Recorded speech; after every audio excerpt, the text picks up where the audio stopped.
there, and welcome back to the Complicated Kids podcast. I am your host, Gabrielle Nicolay. I am a toddler whisperer, speech therapist, and parent coach. And today I am joined by Amy Burkholder. Amy, welcome. Hello, thank you for having me. I'm so excited that you're here.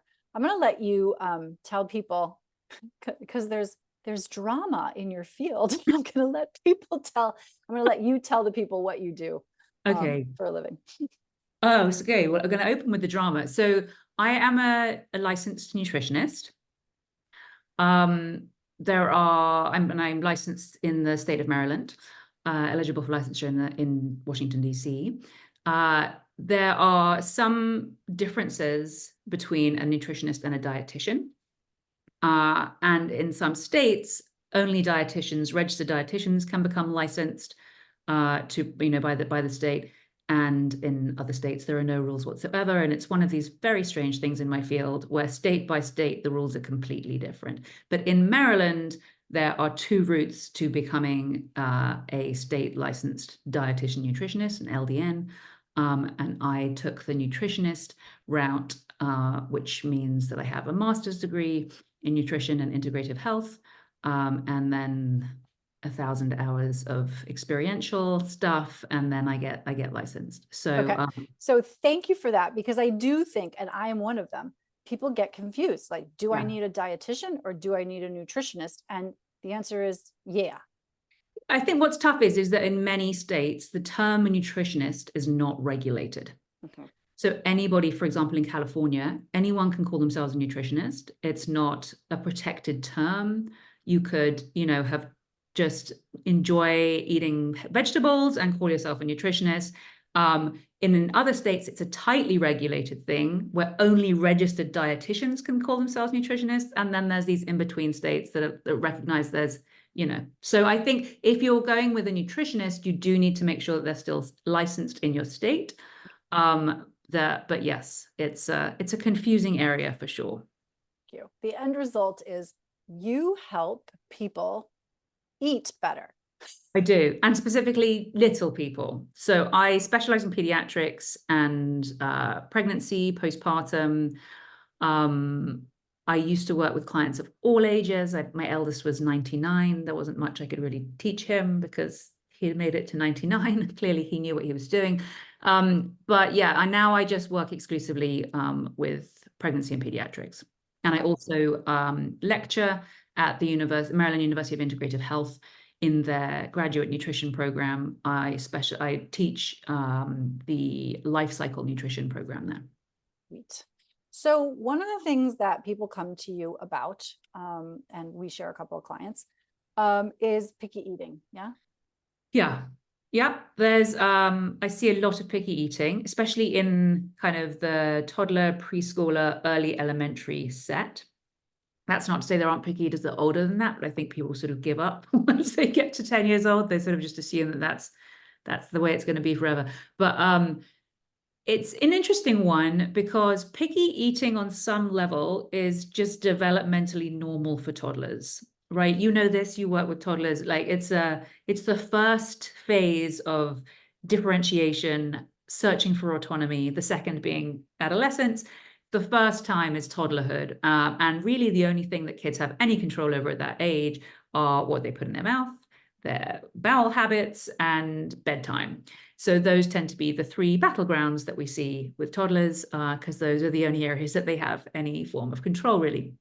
So some level of picky eating is normal in that age group. And the other thing that happens in that age group is it's weird because they're a bigger child, when they're 2 than they are when they're 6 months old. But actually, per pound of body weight, their nutrient needs are lower in the toddler years than they are in the infancy years. Because infancy is this period of really rapid physical growth, but we can't continue growing at that rate forever, or we'd be literally as tall as a house by the time we were 20. So it's like we're very rapid that first year, and then it slows down, which is why if you look at a growth chart, it's like, north completely, up only for the first sort of, and then it sort of levels off.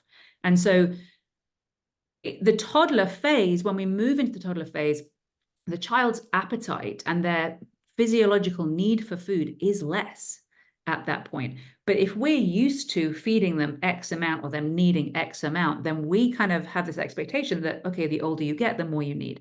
And yes, overall, you probably need more, but in terms of grams of protein per pound of body weight, number of calories per pound of body weight, it's actually less during the toddler and preschooler phase. So it's normal for them to kind of seem less interested in food.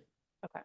So, and for anybody who's got like a typical picky eater, you're going to be listening to this and be like, yep, that's what we have. They, they used to eat all the broccoli and now they eat some of the broccoli, or they eat broccoli on Tuesday and not Thursday. So that's going to feel really probably comfortable and like, okay. But there are going to be people listening whose kids are restrictive eaters. And I know that there's all kinds of diagnostic terms that we're not going to go into. Severely selective eating is different. And I think about like 3 to 5% of kids fall into the severely selective eating category. At that stage, that would be characterized by only eating a very limited number of foods. And that it would be impairing, like with sort of DSM criteria for certain things. So it would be impairing their day-to-day activities. So unable to eat at a friend's house at a play date, for example, because they're so limited in what they're willing to eat, or the anxiety around eating has mounted to the point where they're just not comfortable eating even sort of favored foods at somebody else's house. So if it gets to that point, that would be considered severely selective eating. And what I find a lot of parents, they just want a sort of check-in to say, like, my kid's picky. Can we just do a sort of one-off standalone nutrition assessment? And you tell me how concerned I need to be about this, right? So I'll ask them to do a 3-day food diary electronically. And then we compute, okay, how many grams of X, Y, and Z are they getting? How many milligrams of each vitamin and mineral? They're, if they're within sort of 80 or 90%, like if they're close enough to all of their targets, I say, don't really worry about it.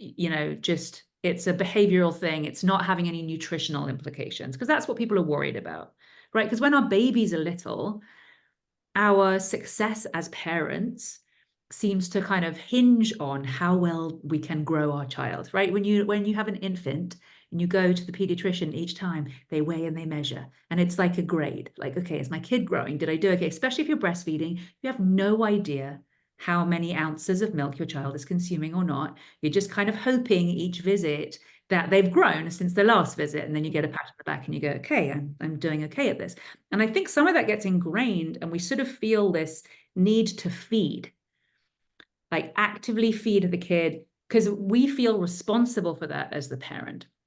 And so sometimes when I do a nutrition assessment, it allows a parent to sort of go, okay, you can step back. You can stop pushing. You don't need to, like, what they're doing now is fine. Like, they're meeting their nutrient needs. Their nutrient needs are kind of low at this stage anyway.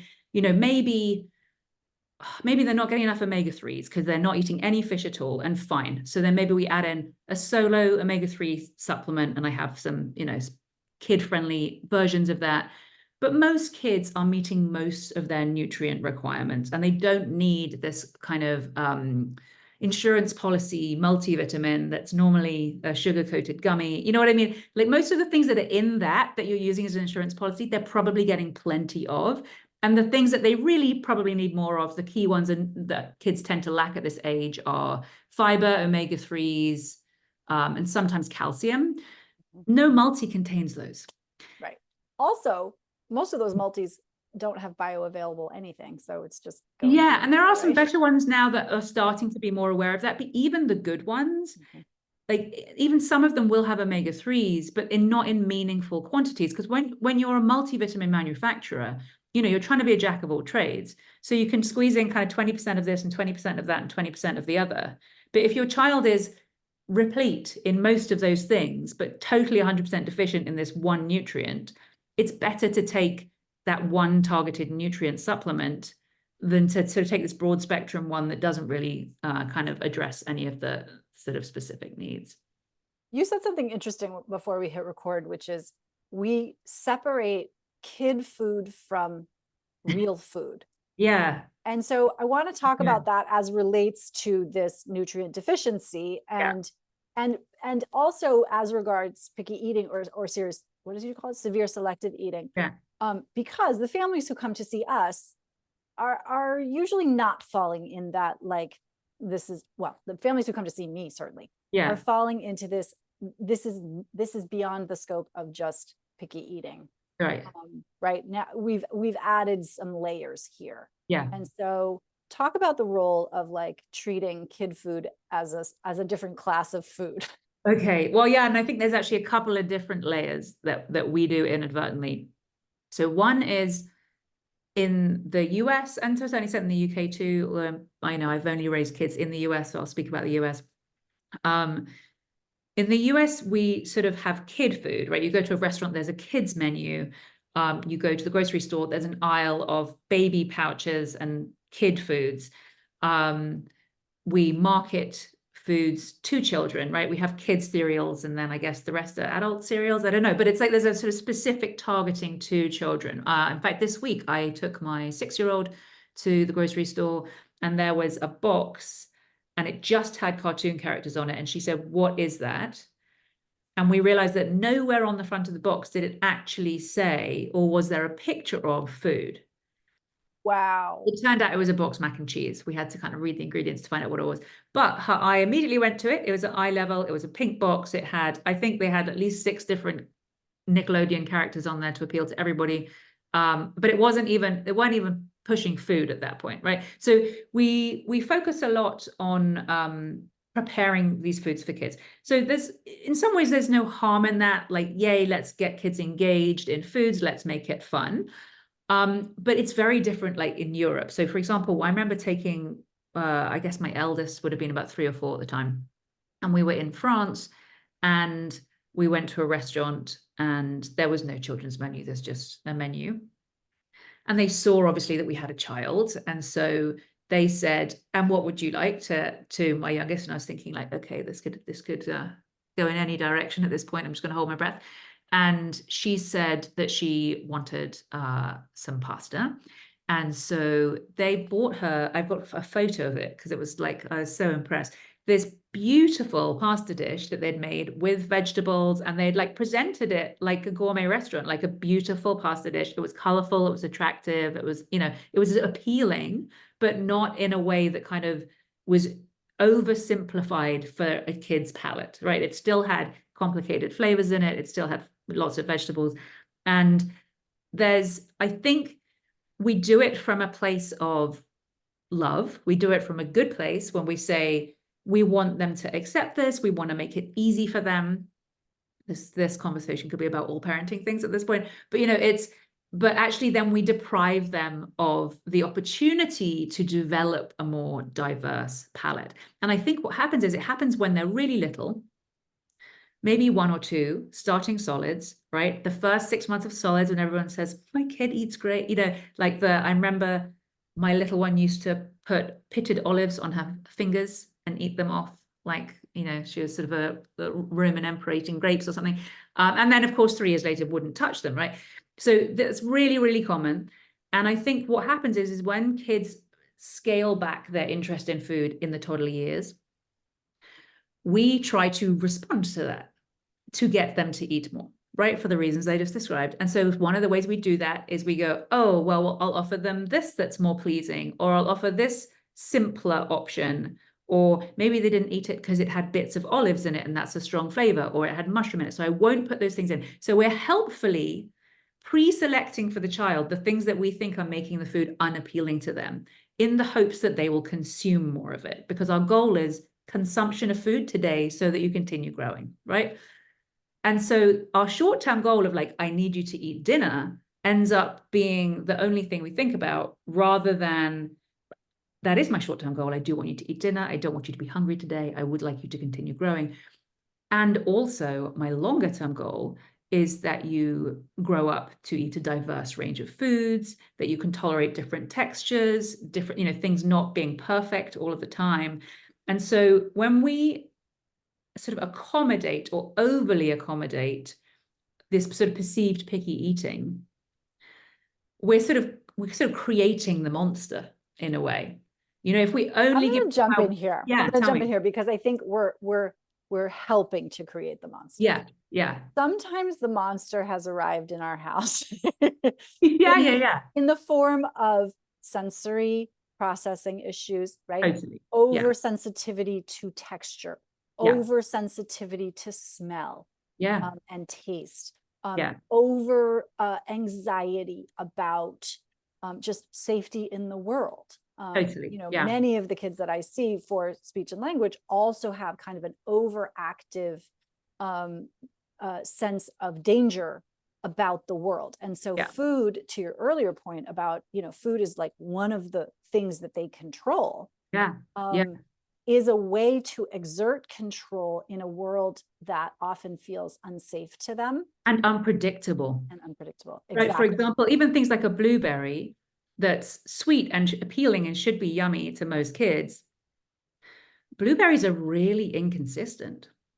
Sometimes they're overly mushy and sort of floury inside. Sometimes they're really sort of tough and tart and burst in your mouth and are juicy. Sometimes they're sweet. Sometimes they're sour. Like you can look at a bowl of blueberries and you don't know what sensory experience you're going to have when you put one of those in your mouth. And if you are a parent in the culture, as we all are, whose job it is to feed your child, and your child has an adverse response because for whatever reason, they have a sensory system that's out of whack, or they just ate a bad blueberry. Yeah. The tendency is going to be to protect. 100%. And that's normal and lovely. And it comes from a place of love. And yeah. Well, and this is really interesting, right? So we want to, yes, create a safe environment for our children as regards feeding and new food. And I always talk about the notion of a just right challenge. Mm-hmm. Where is the just right challenge for this? Where's the edge? And where's the growth edge? Exactly. Yeah. And so, again, maybe it's not blueberries in that moment. Maybe it's watermelon, which is more reliable sometimes. Yeah. Be it's apples. But also this is why things like goldfish crackers, anything that's processed packaged food is so beautifully consistent. It is the same taste, texture, color, everything, every single time. And it's why I will eat Pepperidge Farm goldfish crackers, but not the bunnies from Trader Joe's. Yep. Right? Yeah. Because they're processed differently, even though we think they're the same. Yeah. Okay. So processed food, and I think I'm more radical than you are on this. Processed food's bad. Yes, and yeah, right. Yeah, so big picture, obviously, I think sort of everyone understands at this point that, we should be mostly eating real food, whole foods, as close to kind of their origins as possible, for higher nutrient quality, for the environment. There's all these good reasons, right? Another thing that I think has been coming up more recently in this area, and you probably see more of it than I do, is processed foods. Not only are they so consistent that they train our palates to expect consistency. Like, so for example, if you're eating a piece of steak, that is going to be slightly different every time, depending on the quality of the meat, the cut of the meat, who cooked it, whether they cooked it medium, whether they made it well done. All of those things are going to be different. If you're eating a burger, much more likely to be consistent in flavor, all the rest of it. The other thing is a burger is soft. It doesn't require much mastication compared to, a steak, right? And when kids are really little, we do avoid something sort of a big chunk of a steak because it's potentially a choking hazard. And also, if we continue to avoid those things, then we don't develop the muscles and the ability, the mastication skills required to eat steak in the future. So it's that thing, like you say, with the growth edge of like, okay, I don't want to, give you sort of some well, hot dog sliced into chokeable chunks and go, see what happens. It's not this kind of free for all where we're inviting danger, but it's also, you don't want to still be sort of cutting grapes into quarters when a child is 10. So it's like, how do we progress from one to the other? And what we now know, looking back at sort of decades of data, is that developmentally, kids' faces are developing differently. Their jaws are more underdeveloped with a more, if you look at sort of the industrialization of food and more processed diets, the jaws are more underdeveloped. We're seeing, when you see sort of the advent of processed foods, we see a huge rise in children who have overcrowding of the teeth and need teeth removed or need braces. All of these things we're now looking back on and going, oh, okay, like actually that early mastication is helping to build those muscles, is keeping the palate broad, all of these things that then allow for the teeth to come in. And so it's one of these kind of chicken and egg things where we say, oh, well, we want to wait for them to have a full set of teeth before we give them these difficult to chew foods. But if we do that, then that process doesn't occur sort of to the best of its potential. And so it's a really tricky thing, that we all kind of have to navigate as parents. And I get it. So whole foods, Mm. processed foods, again, like, ew. But also sometimes necessary, perhaps. Yeah. Pouches are special evil in my book. Well, it makes sense from an oral motor perspective. From an oral motor perspective, they are horrendous and there's lots of reasons for this. One is, if you're sucking on a pouch is basically a calorie delivery system. It's not food. Because you're not experiencing it in your mouth. You are sucking it down into your belly. You might as well insert a tube down there and just pump it full of like a milkshake. Yeah, there's no texture. You can't differentiate flavors because they're all blended. So it's parents have been marketed to 100% to think that we're sneaking vegetables into our kids' diet, but they're not experiencing the vegetables. They don't know they're eating the vegetables, and they're not getting all of the nutritional value. And it doesn't make them more likely 3 years from now to go spinach. I like that. I recognize that, because actually they don't. Because even if, it's not, the package isn't even clear. So they don't even know what color it is. They have no sort of visual, sensory sort of context for what they're consuming. Only taste, only flavor. Yeah. So anyway, pouches are a special thing. But okay, so back to picky eating, processed food, and nutrient deficiency. Like, how do these things come out to play, and what do we do about them? Because there is a metabolic effect of eating, like not eating a variety of whole foods. So it's there are so the things that the nutrient deficiencies that I see most commonly in the kind of toddler preschooler age group. I mentioned earlier fiber. I would add potassium in there. Sodium, potassium is usually the wrong way around in that age group. And then omega-3s, which we can only really get from fish and seafood. You can get some from plants, but it requires your body to convert it, and that's not a super efficient process. Fiber, potassium, omega-3s, and calcium in some kids, depending on how much milk they consume. But iron deficiency is, I would say, the top one. Why? It's not only in kids who don't eat meat, because if you've got a picky eater, especially if they're more on the sort of selective end of the spectrum, it's the hard to chew foods that tend to be the first to go. So meat, most kids who come to me and they're picky eaters are not eating meat, or they are, but it's in a chicken nugget form, right? Like, it has to be processed enough that it's soft, that it's not recognizable as an animal that it came from. And so they are still getting some meat, but it's so processed that it's lacking in the nutrients that, when we think, oh, well, my kid eats meat, therefore they get iron. Well, if the only meat that they're getting is a processed chicken nugget, they're probably not getting as much iron as you think they are. And they're going to be getting more sodium and more kind of additives and other stuff that's not great. And so it's one of these things where the more we I think it boils down to the more we process a food, the less processing our body has to do, which is great from an efficiency perspective, right? But if you think about eating a whole apple, the time that takes, the physical work that takes, by the time that apple, the calories from the apple hit your stomach, the fiber, the sugar, all the rest of it, it's going to take 5 minutes probably for a kid to consume a whole apple. If you cut it into slices, you're saving them some work, right? Because they don't have to try and figure out how to fit their little face around it and avoid the wiggly tooth that's over here. So you make it somewhat easier, and I'm not against making life somewhat easier. But each sort of step in the processing, so then it's like, then you cut it into little pieces, or then you puree it, or then you make applesauce, all of these things, you take the peel off. You take the peel off. So everything that we're doing to process it, all of these things are, sort of helping to break it down, right? The more breaking down that happens outside of our body, the less our body has to do.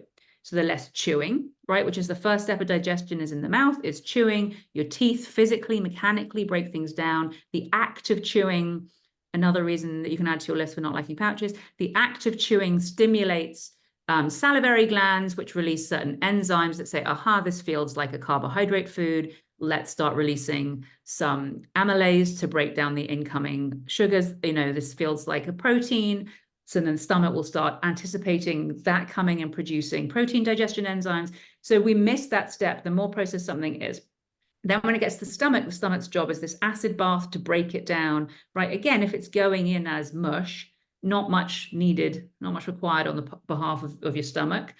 And so in some ways that's making the whole thing more efficient, right? And then you get these kind of dystopian things where it's like, yeah, we can drink all of our nutrients in a bottle or in a pill, right? But there is value digestively because it stimulates the bile ducts to release bile, to break down fats. Like all of that is part of the process of digestion, and digestion begins in the mouth. So if not much chewing is required, not much sort of mastication or physical processing of the food is required, then we're sort of shortchanging the digestive system a bit, because it doesn't have to do as much work, and then it just kind of gets lazy. And that can then also contribute to things like constipation, because it's normal after sort of eating, about 20 to 30 minutes later, there's this little wave of peristalsis that goes through the colon, sort of opens up the bottom valve in the stomach and says, right, here is this sort of sludge that we've created for you. Have at it. Small intestine will pull the nutrients out and then pass on the rest of the large intestine. So there are these waves that happen kind of rhythmically every half an hour that help to move things along. But if those signals, like, aha, this person is chewing, this person just released bile, if those things aren't happening, it's going to affect how the rest of the digestive system works, because it's not getting those upstream kind of indicators of like, there is food coming in, be prepared for what comes next. And so, oh my gosh, so we could be here so long talking about this, and we're going to wrap in a second, unfortunately. But basically what you're saying is, and maybe there's not a direct line, but here's what I'm hearing is a lack of chewing potentially is causing nutrient loss down the chain, because the structures that are supposed to pull nutrients out of food don't know they're supposed to pull nutrients out of whatever's coming. And there might be loss there. On top of that, we're not supplying the system with the variety of nutrients that it needs to have, because we're restricting what goes in. And so it seems like a double whammy to me. Well, particularly with the fiber, right? So the reason that fiber helps the digestive system, especially like non-digestible fiber, insoluble fiber, it's what our mothers and grandmothers used to call roughage, right? So its job is to not get broken down. It's just kind of like a broom that helps to kind of clean everything along down the pipe as we go. And when we puree something, we're breaking down all of that roughage, right? So this is why like a smoothie is better than a juice, because it still has the pulp in it. So it still has some of that fiber, but it's less useful than it would be to just chew on that apple whole, because that fiber slows down the release of sugar into your bloodstream. It helps to, more of a concern as we get older, but it helps with clearance of cholesterol and, excess fats. And fiber is so, so key to colon health. And what we now know is, obviously, with all the explosion of microbiome research, is that actually the roughage that we used to say, like, oh, we can't digest it, it's useless. Like, it's sort of, celery and corn, stuff that kind of comes out as it goes in. We're like, it didn't do anything in there. It's like, well, actually, what ends up happening is that roughage, which we don't process, gets digested by the microbes in our colon, in our large intestine. So that, and then they eat that, and then their output are these lovely little short chain fatty acids that we can't make by ourselves. And those are what keep the lining of our colon healthy. And so people who have low fiber diets tend to have less of these essential short chain fatty acids in their colon, are more prone to colon cancer down the line. So the higher the red meat content of your diet and the lower the fiber, the more likely you are to have colon cancer, right? And of course, as a child, we're not worried about, like, we're thinking about right now. But being able to process fiber and deal with fiber is going to help regulate bowel movements. And that's the obvious thing we think about, but it is also feeding the gut microbiome. And so if we're not feeding it a broad variety of whole, sort of crunchy, delicious fiber, the good microbes that we want to be proliferating for gut health, which I know you and I have discussed separately, then also links to behavior and all types of things, we're not giving the microbiome the fiber and the prebiotics that it needs in order to sort of function the way that we want it to. I want to put a finer point on what you just said, because you mentioned it in passing, but the health of the microbiome is indirectly, directly related to behavior. Yeah. This is something that is not, I don't know that it's very well understood. I know that we know some things about it and not everything. And obviously the microbiome is like a field that's in its infancy in terms of understanding how all of that is playing together, metabolically, neurologically, gastrointestinally. But I want people who are listening to really understand this. The health of the microbiome, which is related to the kinds of foods that we eat, is highly related to the behaviors that we see in people. Children is who we're talking about here. Yeah. So like, so 80% of the serotonin in our bodies is made in the gut. Right. And that's like, so that your digestive health is directly correlates to your ability to make serotonin. Right, which is like obviously going to play a role in various behavioral things, including ADD, but just generally, like even sort of neurotypical people need serotonin to feel good, right? So it affects mood, all types of things. So yeah, 100%, the gut influences mood, behavior, all of these things. And we know more about it than we did 10 years ago, but who knows what we'll know 10 years from now. It's still super early, but there are companies now that have specifically designed, so stool testing to find out what your microbial balance is has been around for a while, but most of those companies, their reference population is adults. And again, it's this common thing in medicine where we sort of think, well, kids are just little adults. No, they're not. And their microbiomes are completely different, because 0 to 3 is when your microbiome is being built. So you get your blueprint, so your sort of seed of your microbiomes comes from your mother, ideally from the birth canal, because that's kind of the ideal seeding for your microbiome. If, we know that children born by a C-section have a different microbiome at birth. It tends to be colonized by skin microbes instead of vaginal microbes. It's often colonized by doctors as well. It's quite interesting to look at the number of different sort of microbial fingerprints on a C-section baby versus a baby born vaginally. But that kind of 0 to 3 is when that's building. And so we start with this sort of the initial load that we're given at birth, and then that grows and develops with breast milk. Ideally, will have has all the things in it that will help that to grow. And then this is why also we want to start introducing good wholesome foods when we're introducing solids. And by about 3, it's pretty stable. But you can't compare, if you want to do a stool test on your 2-year-old, you can't send that off and compare it to a reference population of sort of 500 middle-aged men and women, because your expectation is not that it would look the same. So there are new companies now. There's one called, can I mention names? Yeah. There's one called Tiny Health, Mhm. And they do direct-to-consumer stool testing for babies, children, and also like mother-child dyads, so like pregnant women or lactating women and their babies, because often there is a correlation between, the lactating mother's microbiome and her child's, for example. So there are companies that are starting to do that, which is great, because then you can get a really accurate read on like, okay, here are the microbes that my kid needs more of. These are the beneficial ones, and they're maybe lacking in this or that. And you can kind of do more targeted supplementation than just, kind of going, well, they eat yogurt 3 times a week, so that'll probably do it, which is helpful, but it's not giving you that full picture. Oh, I love this. Okay. It's so complicated. I find myself having 100 different questions to ask, and I'll have you back so that I can ask them. If people want to work with you or find out more about what you do, where do they find you? My website is seedtosaplingnutrition.com.